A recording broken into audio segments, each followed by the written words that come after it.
Hey, what's up guys? In this tutorial I will be covering how to shrink a front side window. First thing you want to do is give the outside of the glass and frame a good cleaning so you have a nice clean surface to work with. Shrinking front and rear windows is very similar. The only big difference is film placement. In the last shrink tutorial I showed you guys how to shrink from the bottom up. In this video I will shrink from the top down. There is no right or wrong, it's all preference. Make sure to like this video and check out the useful links in the description below. Spray the glass and spray the film.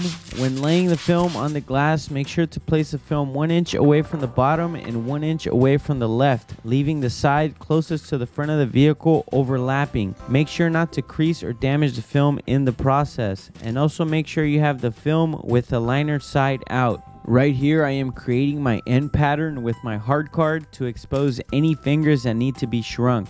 After creating your end pattern, you want to push all the center water down and out to expose the fingers. Be careful not to crease the film in the process of pushing out the water. In this situation, the film is so flat that there is no fingers. That does happen sometimes. Normally, I would not shrink and I would just install at this point. But for the sake of training, I am going to create a finger to shrink.